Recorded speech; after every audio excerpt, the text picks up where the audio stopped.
Hey everyone, and welcome to the RDG Sports Channel with your boy RDG. We are in the building.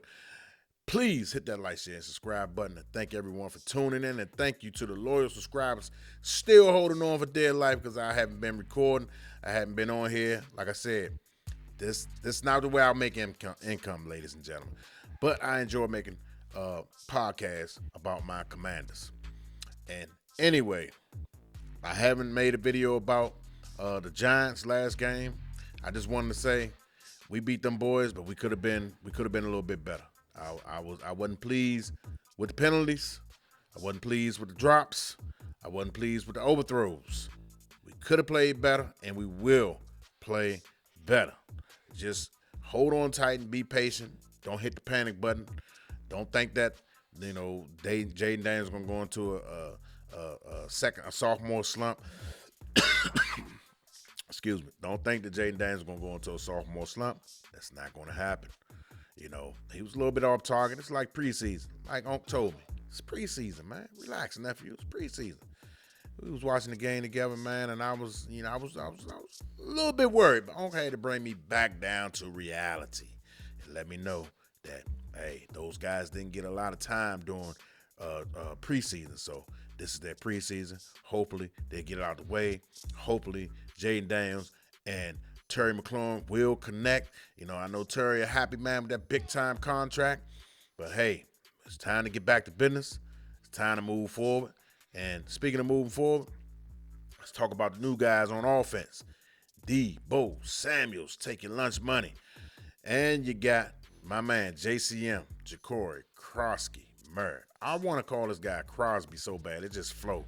Ja'Cory Crosby Murray. But I know that's not his name. And his parents look at me like I'm crazy if I butcher that man's name. And he probably will look at me like I'm crazy if I butcher his name. But anyway, this young man, I was hounding this young man, and I was telling people about him. They was like, who? I said, man, JCM. I had already started calling him JCM when we drafted him because I always try to give people nicknames. And, that's the name. That's the only thing. But everybody call him Bill. I get it. But I still like JCM. It just flows better with me. You know what I'm saying? That's what I gave him. That's what I'm sticking with. But anyway, I was high on this guy, man. And he's proven me right. I've been wrong about some of the draft picks in the past. My man Emmanuel Forbes, I was wrong about this one. My uncle was teasing me about that one. He said he don't know if he should watch my podcast because he don't know about my draft picks. I said, okay, I'm a man. I admit my downfalls. I admit my mistakes, and I was wrong about Emmanuel Forbes. But he is starting with the Rams, so hey, let's see what the Rams can do with him. But anyway, back to our squad. JCM is the real deal, ladies and gentlemen. I try to tell people about that young man, and he is the real deal. It's no fluke, no mistake, no mystery about it. He's the real deal. This guy can cut. He got burst. He got a little bit of speed. You know what I'm saying? He got great vision. That's the key thing. Great vision, and he fit our style of blocking. The offensive lineman that we don't have power offensive lineman like a Baltimore Ravens or Pittsburgh Steelers. We have more like a power finesse offensive line. More finesse. I'll say 60 finesse, 40 power. I like the way tons on those guys get out on the edge, and we got the best blocking tight end in the league out there blocking for him. So the sky's the limit with this guy. He does things that Brian Robinson couldn't do, and I'm not putting Brian Robinson down. He just does. He does things a little bit better than Brian Robinson. Got a little bit more speed. Got better vision. You know what I'm saying? He run in between the tackles better. He makes chicken soup out of chicken shit. I'm just being honest. You know what I'm saying? So moving forward, I think this guy gonna be a star. I'm not going to compare him to nobody but himself. You know what I'm saying? My cousin said he reminded him of Le'Veon Bell. Well, I look at him, I just see Mr. Bill, JCM. That's what I see. I see a guy that's going to carve out his own niche and have his own little style. You know what I'm saying? That's what I see. I can't compare him to nobody because I don't see no comparisons. I just see him trying to navigate his way and trying to find his way and trying to create his own lane. That's what I see from this guy right here. It's a few things he need to work on. He need to work on his blocking. He need to work on getting out. so Jaden Daniels can be more available, so Jaden Daniels can get rid of the ball quicker when he's trying to throw him that screen. Just be in the right position, be where your feet are. Other than that, he can steady improve each game with more experience. You know what I'm saying? He's a rookie, 7th rounder. You know what I'm saying? Getting a lot of play. I think his load will increase as the season go on, barring any injury. I think his load will increase. Deebo Samuel, people was writing him off when he was with the 49ers, saying he was fat, out of shape. He's not the player that he used to be. He lost a step, this, that, and the fourth. This young man is 28, 29 years old. That's the age of my son. My son still look like he can move around. So when they say, and this guy's in way better shape than my son. So I'm looking at this young man. He's 29. I know they say wide receiver age in the NFL is like 30 on the upside. 30 and up is like, decline and this, that, and the fourth. I still think this young man has another 3 solid good years left in him as long as he stay in good shape. If he stay in good shape, I think this young man can put up some productive numbers and his last contract that he's about to get, because it's his last year's contract, he should be looking for a nice payday, not on the upside of Terry McLaurin, unless he comes out and he's just Jaden Daniels just make this guy look like Deebo Samuels of 2019 or 2020. If it's like that, then I don't know we'll be able to afford him, because we still got to pay Jaden Daniels. We already paid Terry McLaurin, and we got Daron Payne about to come up. Daron Payne balls out on his contracts year. You already know that. Daron Payne balls out during his contract year. And this is a contract year, and it's no surprise that he had the game that he had against the New York Football Giants. Not a surprise at all. I like the way they start off with Eckler and then insert JCM. I love the way Cliff Kingsbury done that, and I seen a more sighting out there. I was like, wow, this guy Jaden Daniels rolling out to the right, and at the last minute, right before he goes out on the sideline, he loft the pass like 25 yards down the field to Moore, and Moore caught the ball and tiptoed out on the sideline. I thought that was very, very impressive. Guys, let's not get mistaken. We should have scored a lot of points, and that still left a bad taste in my mouth, but that's neither here nor there. Now it's time to think about tomorrow's game. Tomorrow's game is huge. Of course we did against the Giants, and I'm very impressed with what our defense did with the New York Football Giants. We stifled those guys. Some may say, are the Giants that bad, or are the Commanders' defense that good? I'm going to go with Jay Gruden. I think it's a combination of both. That's what I think. It's a combination of both. But the defense still went out and performed. They did shut down the run, something that they couldn't do last year. They couldn't stop the run. I was impressed by Kinlaw. I was impressed by Wise. I was impressed by Quan Martin. I was impressed by Harris. I was impressed by Trey Amos. I was impressed by Bobby Wagner. The list goes on. Those guys came out and they balled. Even Lattimore. Lattimore didn't allow that much. They were stingy out there against Malik Nabers. They played defense on Malik Nabers like they should. They do everybody going forward. You cannot let the star players dismantle your defense. You can't let game records be game records, in the words of JD5. You just can't. You can't let a guy just come out. The guy going to get theirs. They're going to get these star players, these high-paid players. They're going to get theirs, but you can't let them dominate. That's the thing. You got to have a game plan for these guys. Speaking of game plan, Green Bay Packers. We all know who's on that side. Number 1, Micah Parsons. We all know, but at the same time, our offensive line, when they keep putting up highlights on ESPN, what he did to us in a Dallas uniform against an O-line last year that wasn't ready for Michael Parsons, wasn't equipped to handle a Michael Parsons.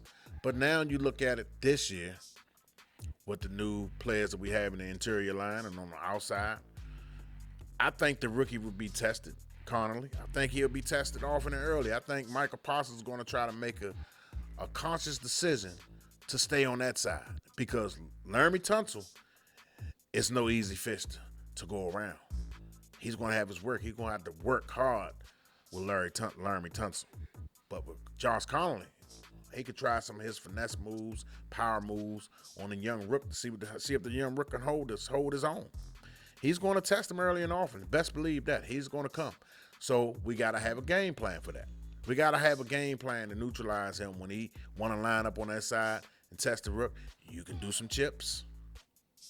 You can do some double teams. You can get the ball out. You can roll the pocket out. Get the ball out quick.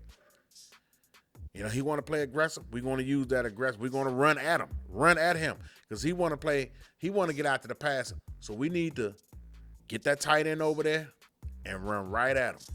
Get Bates right on over there. Run right in his direction. Wear him down. And by the end of let's say by the fourth quarter, second half, late in the second half, he's going to be worn down. You know what I'm saying? Let's play keep away. Let's play ball control offense. Let's slow down the tempo. I know we're a high tempo team, fast tempo, whatever the case may be. Let's slow it down a notch. Make these boys work. Now I understand we're going against a tough defense. They shut down the Detroit Lions Sunday. They shut them down, but you got to think. Ben Johnson's not there. Their defensive coordinator, Aaron Glenn, not there. They're a different coach team. Offensive coordinator's different. Defensive coordinator's different. You know, they didn't know what really to expect from Green Bay. They did their due diligence, of course. But in real game time situations, their offensive coordinator, Matt LaFleur, had a leg up on those guys because he know their personnel. He plays against them twice a year. Matt LaFleur already knew how to attack the Detroit Lions. The Detroit Lions coaching staff didn't really know how to attack Green Bay. Michael Parsons came out of nowhere. They had the plan for that. We already know how to. We equipped to handle Michael Parsons because we played him twice a year. Dan Quinn played him. Let's see, Dan Quinn was a part of Dallas team. He coached him, so he knows his tendencies. Know him very well. Also, our offensive linemen know him very well. So we pretty much got a feel for Michael Parsons. Now, is we going to stop him and shut him down? No, I'm not saying that. Can we contain him? Yes, we can contain him because we know him. We had some familiarity to Michael Parsons. Not saying it's going to be easy, but it could be done. It can be done. You know, so I look for this game to be very tough. It's going to be one in the trenches. Whoever trenches plays the best, I think that's what's going to happen. That's what's going to satisfy the game. That's what's going to let you know who's going to win the game. Because I say if their offensive line control our defensive line, that's going to give the quarterback enough time to deliver the ball in the zone, to read the zones, because he's a gunslinger. He loves to attack. You know what I'm saying? Jordan Love, he loves to attack. So if we can get some pressure and some heat on him, that'll really make things hard for him. He's susceptible to interceptions. He will, because like I said, he loved the gunsling. So he's going to give you a couple that you can have. You're going to have the opportunity. You just got to capitalize on them. Turn the field position over. Turn it around so we can get our hands on the ball. And on our side of the ball, we got to neutralize Edgerrin Cooper, Micah Parsons, and that defensive line. If we can neutralize those boys and attack their secondary, you know, I'm not saying their secondary is weak, but if there's any weak link on that defense, you know what I'm saying, you can try to get out to that secondary and attack them that way. You know, they're very stingy against the run based on how they shut down Gibbs and Montgomery last week. It's going to be tough sledding, but I think we capable of running the ball because of Jaden Daniels. Jared Goff posed no threat, so they was able to go one-on-one. Go one-on-one with the wide receivers, and they was able to put 8 in that box and not let those boys get going because Jared Goff is a play-action quarterback. Everything is predicated off that run game. They get that run game going, then it's all hell break loose. So if we can neutralize Jordan Love the same way, he's not really a scrambler, but he will scramble. You know what I'm saying? When he don't have nothing, he will tuck it down and run. He does have a little quickness to him. No, he's not JD5, but he can get out there and he can run. So just because you got everything covered, don't mean Jordan Love is just going to stick in that pocket. He's going to run outside that pocket. So we got to make sure We got everybody in front of us. We stand to our assignment, stand on our keys, stand in our gaps. You know what I'm saying? Don't go off the double moves. You know, you got to contain that boy Golden. He's a weapon. You know, the running back, you got to contain him also. Jacobs, you got to contain him also. You know, you can't let these guys go wild. You got to take something away, make them one dimensional somehow, some way. You got to make them one dimensional. If you're gonna drop back 7 and 8 in the pass coverage, take away the pass, then best believe your front four and those linebackers better be ready to tackle Jacobs and slow him down. So I look for this game to be hard fought in the trenches, and I look for us to come out on top. I just can't see Green Bay beating us. I just think we got a little bit more of that oomph. We got a little bit more. We've been to the championship game last year. I know last year's last year. I get it. But I just think we're a better team than we was last year in that championship game. More to the fact of the trenches. That's where you win at. And I just think we just got better in the trenches.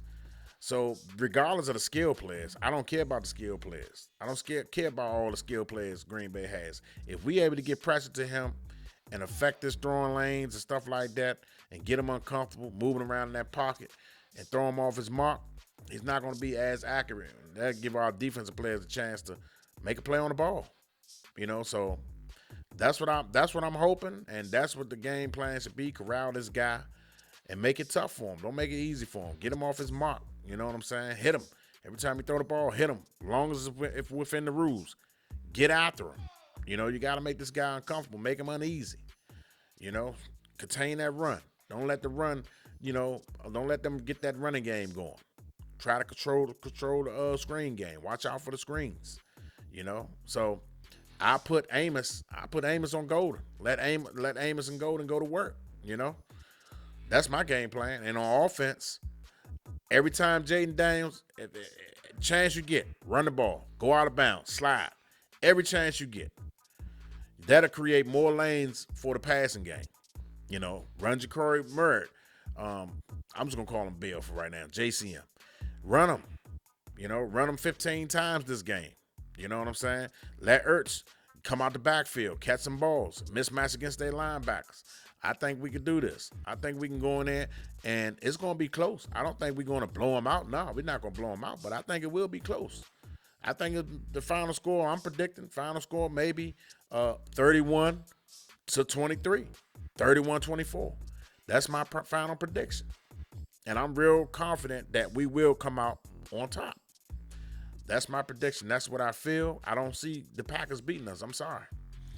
I know a lot of people picking down the Packers to go to the Super Bowl because of the Michael Parsons, which is a fair statement. But what about us? We're good too.